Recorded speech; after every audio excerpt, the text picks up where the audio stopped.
کشمیر نہیں لبنان نہیں، کشمیر نہیں لبنان نہیں، سرمایہ امکان جلتا ہے، امروز کے آتش دانوں میں تیرے کل کا ساما جلتا ہے، جو آگ میرے کشمیر میں لگی جس آگ میں افغان جلتا ہے، اب کہ نہ بجھی تو دیکھو گے ہر ایک کا گلستان جلتا ہے۔ یوم یکجہتی کشمیر کی اس تقریب میں مدعو کرنے پر میں محترم جناب مجید درانی صاحب کا مشکور ہوں، انہوں نے ہمیں یہاں دعوت دی اور کچھ کہنے کا موقع فراہم کیا، اور اگرچہ تعداد کے لحاظ سے یہ اجتماع بہت بڑا نہیں ہے، لیکن کمٹمنٹ کے لحاظ سے جیسا یہاں موسم ہے اور ورکنگ ڈے ہے، اس لحاظ سے حاضرین کا یہاں آنا اس بات کا غماز ہے کہ اہل پاکستان اور اہل کشمیر ایک اٹوٹ رشتے میں منسلک ہیں اور ان کے دل ایک دوسرے کے ساتھ دھڑکتے ہیں، اور وہی رشتہ ہے کہ دنیا میں جہاں بھی کسی کا اگر مسلمانوں کے ساتھ کوئی پرابلم ہوتی ہے تو اہل پاکستان تڑپ اٹھتے ہیں، خواہ وہ فلسطین کا مسئلہ ہو، وہ افغانستان کا ہو یا کوئی اور ہو، اور یہ شروع سے یہ سلسلہ جاری ہے۔ اور میں نے ہمیشہ کہا ہے کہ مسئلہ کشمیر جو آج اس وقت دنیا میں زندہ ہے، اسے زندہ رکھنے میں جہاں کشمیری لہو نے اپنا خون، کشمیری نوجوانوں کے خون نے اس مسئلے کو زندہ رکھا ہے، وہاں پاکستان کی خارجہ پالیسی نے بین الاقوامی سطح پہ اس مسئلے کو زندہ رکھا ہے۔ یہ دونوں چیزوں میں سے اگر ایک چیز بھی نہ ہوتی تو شاید آج لوگ وہ باقی جس طرح ہندوستان کی تقسیم کے وقت بہت سے مسئلے پیدا ہوئے تھے لوگ شاید بھول چکے ہوتے۔ آج لوگوں کو حیدرآباد دکن کے سقوط کا واقعہ یاد نہیں ہے، لوگوں کو جوناگڑھ اور مناور کسی کو یاد نہیں ہے، سکم کی تحریک آزادی کسی کو یاد نہیں ہے، اور ہمارے ساتھ یہ سری لنکا میں جو تحریک آزادی تھی وہ ختم ہو چکی ہے۔ تو یہ کشمیری خون اور پاکستان کی وزارت خارجہ، پاکستان کی کمٹمنٹ، اس نے مسئلہ کشمیر کو زندہ رکھا ہے۔ اگرچہ مجھے اس بات کا احساس ہے کہ اس ضمن میں ان 65 سالوں میں حکومت پاکستان سے، پاکستانی سیاستدانوں سے، آزاد کشمیر کے سیاستدانوں سے، کشمیری جماعتوں سے، کشمیری رہنماؤں سے بے شمار غلطیاں ہوئی ہیں، اور کئی دفعہ ملک قریب آتی آتی دور ہوئی ہے، اور بے شمار ایسے مواقع آئے ہیں، اور خصوصیت سے دو جو ہم واقعات میرے خیال میں جن سے آج جب ہم کھڑے ہیں کہ 1971 میں مشرقی پاکستان کی علیحدگی اور 79 کے بعد رشیا کی آمد اور اس کے بعد 9/11 اس نے دنیا کے بے شمار چیزوں کو تبدیل کر کے رکھ دیا ہے، اور جہاں تحریک آزادی اور جہاد ہر جگہ اس کو دہشت گردی کے ساتھ بھی منسلک کرنے کی کوشش ہوتی ہے، لیکن اس کے باوجود مسئلہ کشمیر وہ زندہ ہے، اور یہ کمٹمنٹ ہے، یہ کشمیری عوام کی کمٹمنٹ ہے کہ وہ اپنے حق خود ارادیت کی اس تحریک کو جاری رکھیں گے، اور پاکستانی عوام اور پاکستانی حکومت کی کمٹمنٹ ہے کہ وہ مسئلہ کشمیر کے لیے ہر طرح کی وہ بغیر کسی لالچ کے مقصد کے وہ اس کی حمایت جاری رکھیں گے۔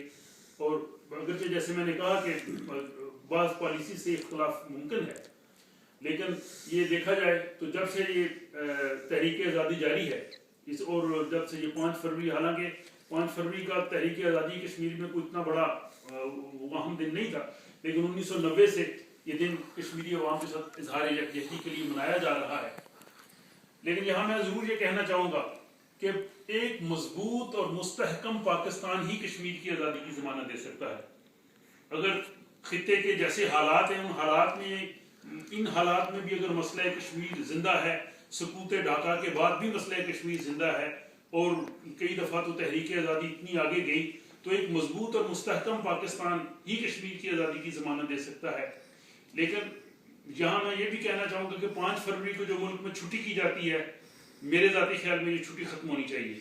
ہمارا ملک معاشی طور پر انتہائی مشکلات کا شکار ہے، ایک دن کی چھٹی کرنے سے ملک کو اربوں روپے کا نقصان ہوتا ہے، اور 5 فروری کو آپ چھٹی کر کے لوگ گھروں میں بیٹھ جاتے ہیں، ٹی وی دیکھتے ہیں، کرکٹ کھیلتے ہیں، کشمیر کو کیا فائدہ ہے، کشمیری عوام کو کیا فائدہ ہے؟ اس سے بہتر ہے کہ اسکولوں کالجز میں کشمیری سیمینار کیے جائیں، اور اس دن اگر آپ نے کر سکتے ہیں تو کام کر کے وہ جو اس دن کی کمائی ہے وہ کشمیری عوام کے لیے، مہاجرین کے لیے، مجاہدین کے لیے وہ دیجیے۔ ایک دن کی چھٹی کر کے یہ صرف وہاں پہ وہ نمبر لینے کی گیم ہے جو جماعتیں اس کو آگے لے کے آتی ہیں، وہ اپنی مقاصد کے لیے اس کو استعمال کرنا چاہتی ہیں، اور کوئی وہاں پہ یہ بات سننے، اب بہت سے دانشور یہ کہہ رہے ہیں 4 سال پہلے میں نے آرٹیکل لکھا تھا، آج بھی میں نے وہ لگایا کہ یہ چھٹی نہیں ہونی چاہیے، یہ چھٹی کرنے سے ہم کشمیری عوام کو کوئی فائدہ نہیں ہے. اگر آپ کے ہمسائے کے ساتھ جھگڑا، آپ کہیں گے آج میں کھانا نہیں کھاؤں گا، اپنے برتن توڑ دوں گا، فائدہ کس کو؟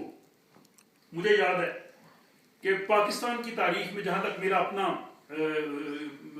جو مشاہدہ ہے، 24 فروری 1975 کو جتنی بڑی اسٹرائک ہوئی تھی، شاید آج پاکستان کی تاریخ میں آج تک اتنی بڑی اسٹرائک نہ ہوئی ہوگی. میں اس وقت 5ویں جماعت کا طالب علم تھا. 1974 میں سقوط ڈھاکہ کے بعد جب شیخ عبداللہ نے اندرا گاندھی کے ساتھ ایکارڈ کیا اور میر افضل نے ان کی جگہ پہ 24 فروری 1975 کو دہلی میں سائن کیے، اندرا عبداللہ گٹھ جوڑ کے بعد ذوالفقار علی بھٹو مرحوم نے پاکستان پورے اور کشمیر میں اسٹرائک کا اعلان کیا تھا، اور اس وقت انتہائی منظم اور پورے ملک میں پہیہ جام ہو گیا تھا.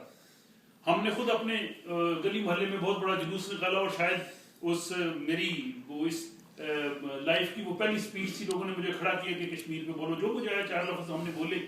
لیکن جب اتنی بڑی اسٹرائک ہوئی تو ہندوستان نے پھپتی کسی. اس نے کہا جی پاکستان نے ایک دن کام بند کر کے اپنا کروڑوں روپے کا نقصان کیا، ہمارا کیا گیا؟ تو یکجہتی کریں. آج ہم نے پورا دن کام کیا ہے، شام کو یکجہتی کام دن منا رہے ہیں. پاکستان میں بھی ایسے ہونا چاہیے. آدھا گھنٹہ چھٹیاں اس ملک کو پہلے بے شمار فیکٹرز نے تباہ کیا ہوا ہے. یہاں پہ سویڈن میں انہوں نے 6 جون جو نیشنل ڈے، اس پہ چھٹی نہیں ہوا کرتی تھی جب ہم آئے ہیں، چند سالوں سے شروع ہوئی ہے. یہ بحث شروع ہو جائے گی کہ اگر 6 جون کو ہم چھٹی دی جائے تو اس کی جگہ پہ کون سی چھٹی مائنس کی جائے. اور پھر سوچ بچار کے پنکس کی چھٹی ہوتی تھی، انہوں نے مائنس کر کے 6 جون کی چھٹی کی، انہوں نے اپنی وہیں رکھی. ہمارے ہاں کوئی حساب، کرکٹ میچ جیتا ہے چھٹی کر دو جی، فلانا مر گیا جی چھٹی کر دو جی، وہ پورے ملک کو بند کرو چلے جاؤ. بہرحال یہ بات دوسری طرف چلی جا رہی تھی. جب ہم کشمیر کی بات کرتے ہیں تو کشمیر کو چھوٹا سا خطہ نہیں ہے. کشمیر کی جب ہم بات کرتے ہیں تو 1947 کو جب ہندوستان اور پاکستان بنے تھے، جو خطہ اس وقت موجود تھا، جو آج بھی اقوام متحدہ کے ایجنڈے پر ہے، اس میں آزاد کشمیر شامل ہے، اس میں مقبوضہ کشمیر شامل ہے، اس میں گلگت بلتستان شامل ہے، اس میں اکسائی چائنا جو چائنا کے پاس ہے، وہ سارے کا سارا کشمیر ہے. یہ 2,22,236 مربع کلومیٹر کا رقبہ ہے. یہ دنیا کے 93 آزاد اور خود مختار ملکوں سے بڑا ہے. اور یہ اگر رفلی کہوں تو سویڈن کا نصف ہے. یعنی یہ ڈینمارک، البانیہ، لکسمبرگ اور اس کے ساتھ وہ ڈینمارک، ہالینڈ، ان سب کو ملاؤ 5 ملکوں کو تو کشمیر اس سے بڑا ہے. اور آبادی میں 1,40,00,000 آبادی ہے. دنیا کے 127 انڈیپینڈنٹ ملکوں سے اس کی آبادی زیادہ ہے. اور رقبے میں اگر دیکھا جائے تو ہندوستان کے پاس وہ زیادہ رقبہ ہے. پاکستان میں 11,000 مربع کلومیٹر کا آزاد کشمیر، اور باقی 65 جو ہے وہ گلگت بلتستان اور کچھ تھوڑا سا عیسائی چائنا، جب انڈیا چائنا وار تھی ان کے پاس ہے، انڈر کنٹرول. انہوں نے کہا کہ ہم جب کشمیر کا فائنل ڈیسیژن ہوگا ہم اس کو واپس کریں گے. تو کشمیر کی تاریخ بھی برِ صغیر کی اگر تاریخ سے دیکھی جائے وہ بھی بڑی ڈیفرنٹ ہے. کہ برِ صغیر میں جتنے بھی وہ مسلمان حکمران آئے ہیں، خاندان غلامہ والے آئے، اس کے بعد غوری، تغلق، خلجی، یہ سارے وہ جو تھے وہ غیر ملکی تھے، وہ نان انڈینز تھے جنہوں نے ہندوستان پہ حکومت کی. لیکن کشمیر کا خطہ بالکل ڈیفرنٹ ہے اگر اس کو آپ کمپیئر کریں ہندوستان سے. یہاں پہ جو مسلمان حکمران تھے یہاں کے مقامی تھے، they were converted to Islam. یہ سب سے پہلا جو کشمیر کا بادشاہ تھا وہ رنچن شاہ تھا. وہ رنچن شاہ کے دور میں سید عبد الرحمن، جس کو کشمیری بلبل شاہ کہتے ہیں، وہ حضرت امام موسیٰ کاظم کی اولاد میں سے تھے. وہ تشریف لائے اور بلبل شاہ کی تبلیغ سے رنچن شاہ مسلمان ہوا. وہ صدر الدین کا اس نے لقب اختیار کیا، اور اس کی ساری اولاد، یعنی وہ وہاں کے مقامی لوگ تھے، باہر کے نہیں تھے. پھر سید علی ہمدانی، شاہ ہمدان، وہ 700 سادات کے ساتھ تشریف لائے. سید نور الدین ولی، جن کو ہندو بھی بہت ان کا احترام کرتے ہیں، ان کو نندا ریشی کہتے ہیں. مسلمان جو ہیں وہ شیخ العالم کہتے ہیں. چرار شریف میں ان کی درگاہ وہ مرجع خلائق ہے. تو شیخ نور الدین ولی، ان کی تبلیغی مسائی سے یہ سارا خطہ جو مسلمان ہوا. اور یہ بھی دنیا کی تاریخ میں شاید پہلا واقعہ ہے کہ شیخ نور الدین ولی کے نام کا سکہ جاری ہوا تھا. دنیا میں کسی صوفی کے نام کا سکہ جاری ہونا شاید یہ تاریخ کا پہلا واقعہ ہے، شاید اس طرح سے نہیں. تو یہ اس کی ایک ماضی اتنا بڑا کشمیر کا ہے، اور اس کا ایک پس منظر ہے. اور یہی وجہ ہے کہ جب یہ ہندوستان میں آزادی کی تحریک چلی تو کشمیر میں بھی کشمیری انہوں نے پہلے وہ مسلم کانفرنس بنائی، پھر شیخ عبداللہ ان سے الگ ہوئے. بہرحال تحریک آزادی چلتی رہی. بلکہ اس سے پہلے 13 جولائی 1931 کو جب جموں میں توہین قرآن پاک کا واقعہ ہوا اور اس کے بعد 13 جولائی 1931 کو سری نگر میں وہ توہین قرآن کے اس واقعے کے بعد وہ ایک مائل سٹون ہے کشمیر کی تاریخ کا کہ جب کشمیریوں نے یہ بتایا کہ توہین قرآن کے لیے وہ اپنی جانیں دے سکتے ہیں. 19 کشمیری شہید ہوئے تھے اور سب کو سینے میں گولی لگی تھی, کسی کو بیک میں گولی نہیں لگی تھی.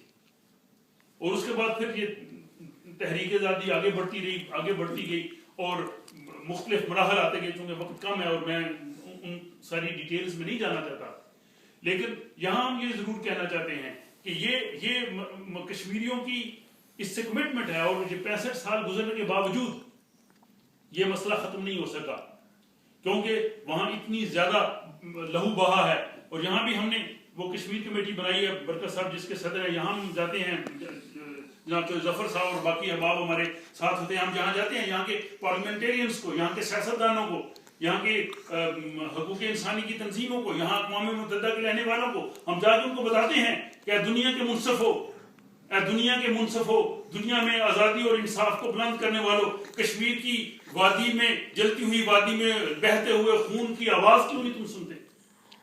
وہ اس چیز کو کمٹمنٹ کرتے ہیں, لیکن دنیا کے جو حالات ہیں وہ آپ کے سامنے ہیں. اور یہاں یہ بھی میں یہ کہنا چاہوں گا کہ یہ کشمیر کی آزادی کو جنگ کو کفر اور اسلام کی جنگ مت بنائیے. یہ خطے کی, یہ اس وہاں کی عوام کی آزادی کی, اور پاکستان کی فورن آفس کی بہت اچھی اسٹیٹمنٹ ہے.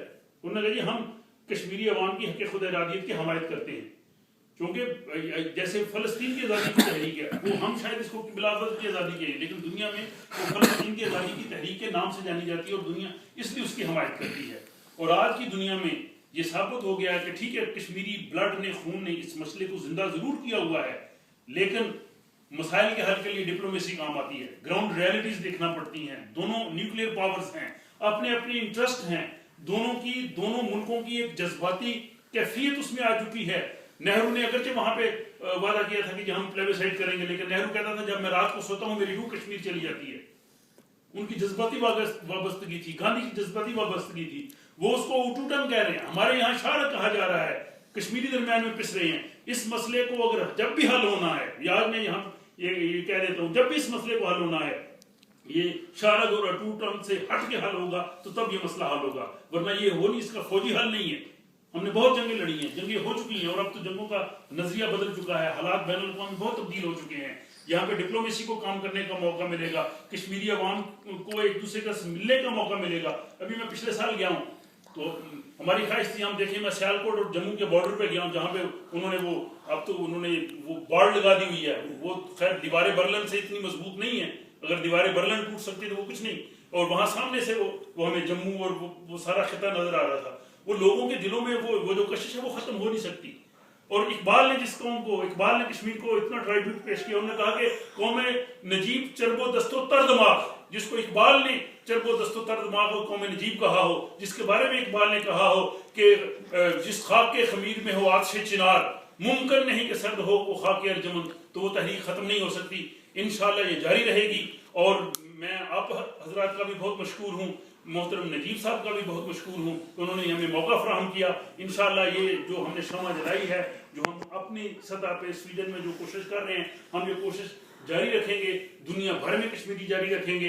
امت مسلمان کے ساتھ ہے, دنیا کی آزادی پسند لوگ ان کے ساتھ ہیں, اور انشاءاللہ یہ چلتی رہے گی. اور آخر میں ہمارے کشمیر کے صوفی شاعر میاں محمد بخش صاحب کا وہ آخری شعر, ان کا جو شعر ہے ان سے ہی میں ختم کروں گا کہ رحمت دامی پا خدایا باغ سکا کر ہریا, رحمت دامی پا خدایا باغ سکا کر ہریا, تے بوٹا آس امید میری دا کر دیں گے بڑے.